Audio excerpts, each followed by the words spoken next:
ഞാൻ ഇന്ന് വർക്ക് കഴിഞ്ഞ് എത്തിയപ്പോഴത്തേക്കും അമ്മ എന്റെ അനിയന്റെ മീറ്റിംഗ് കഴിഞ്ഞ് എത്തിയിട്ടുണ്ടായിരുന്നു. അമ്മ പാല് വാങ്ങാൻ പോകുന്ന പറഞ്ഞപ്പോൾ ഞാനും അമ്മേന്റെ ഒപ്പം പോയിട്ടുണ്ടായിരുന്നു. നമുക്ക് റോഡിലൂടെ വളഞ്ഞു പോകാൻ കഴിയാത്തതുകൊണ്ട് നമ്മൾ ഇന്ന് വരെ മുറ്റത്തൂടെ ഷോർട്ട് കട്ട് അടിക്കാന്ന് വിചാരിച്ചിട്ടുണ്ടായിരുന്നു. അവിടെ ഒരു കുഞ്ഞു വാവയൊക്കെ ഉണ്ട് കേട്ടോ. ആ വാവനെ കളിപ്പിച്ച് നമ്മൾ എന്താക്കി വേഗം പാല് വാങ്ങാൻ വേണ്ടി പോവാണ്. അങ്ങനെ അതിലൂടെ പോകുമ്പോൾ അവിടെയുള്ള കൊള്ളെല്ലാം കയറി നമ്മൾ എന്താക്കി ഒടുവിൽ അവിടെ എത്തിയിട്ടുണ്ട്. ഈ ഒരു പശുവിന്റെ പാലാട്ടോ ഞങ്ങൾ കുടിക്കല്. അങ്ങനെ അവിടെ എവിടെ അധികം നിൽക്കണേ ഭയങ്കര കൊതുവാന്ന് ഇവര് പറഞ്ഞ് ഞാൻ മുത്തച്ഛൻ നിന്ന് വിളിക്കല്. പണ്ടേ അങ്ങനെ വിളിക്കല്. അങ്ങനെ കുടുംബം എന്നല്ല നമ്മളെ കുടുംബം പോലെ തന്നെയാണ്.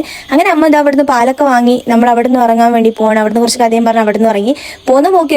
ഇവര് പറഞ്ഞ രണ്ട് ഈ അപ്പല്ലേ കിണ്ണത്തപ്പം കലത്തപ്പം അങ്ങനെ എന്താ ഇനി പറയാ, അത് തന്ന് അതും കഴിച്ച് ഞാനും അമ്മയും കൂടെ അവിടെ നിന്ന് ഇറങ്ങുമ്പോൾ ആരെ കാണുന്നേ വിജാപ്പനെ കടന്നേ. അങ്ങനെ വിജാപ്പനോട് ബായും പറഞ്ഞ് നമ്മുടെ വീട്ടിലെത്തിയിട്ടുണ്ട്. അങ്ങനെ അമ്മ വീട്ടിലെ വാതിലെല്ലാം അങ്ങനെ തല്ലിപ്പൊടിച്ച് അകത്ത് കയറി ഗൈസ്. അങ്ങനെ വീട്ടിലെത്തിയ മേലൊക്കെ കഴുകി വേറെ ഡ്രസ്സൊക്കെ എടുത്തിട്ടുണ്ട്. ഈ ഡ്രസ്സിന് വേറൊരു കഥയുണ്ട് കേട്ടോ, പിന്നെ പറയാം നമുക്ക്. അങ്ങനെ ഞാൻ അടുക്കളയിലേക്ക് ചെന്ന് നോക്കിയിട്ടുണ്ടായിരുന്നു.